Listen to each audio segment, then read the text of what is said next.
சென்னையில் நாளை தொடங்க உள்ள சர்வதேச முதலீட்டாளர்கள் மாநாட்டில் 1,00,000 கோடி ரூபாய் முதலீட்டுக்கு வழிவகுக்கும் வகையில் 100க்கும் மேற்பட்ட புரிந்துணர்வு ஒப்பந்தங்கள் கையெழுத்தாகும் என்று எதிர்பார்க்கப்படுகிறது.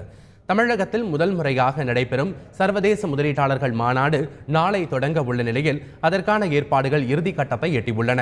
மாநாட்டில் 191 சிறு குறு பெரு மற்றும் நடுத்தர நிறுவனங்களுக்கு கடன் அளிக்கும் 25 பொதுத்துறை தனியார் வங்கிகளும் அரங்குகளை அமைக்க உள்ளன.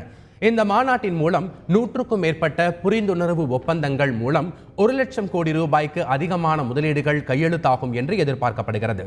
Australia, Canada, France, Italy, Japan, Korea, Russia, Singapore, England ஆகிய நாடுகள் தமிழக அரசுடன் இணைந்து மாநாட்டில் பங்கேற்கின்றன. தமிழக அரசின் தொழில் வழிகாட்டி குழு, இந்திய தொழிலக கூட்டமைப்பு, இந்திய தொழில் வர்த்தக சம்மேளனம் உள்ளிட்ட பல்வேறு தொழில்துறை அமைப்புகளும், கனடா இந்தியா தொழில் கவுன்சில், இந்தோ அமெரிக்கா வர்த்தக சபை, பிரிட்டன் இந்தியா வர்த்தக கவுன்சில், அமெரிக்கா இந்தியா வர்த்தக கவுன்சில் போன்ற பன்னாட்டு தொழில் அமைப்புகளும் கைகோர்த்துள்ளது குறிப்பிடத்தக்கது.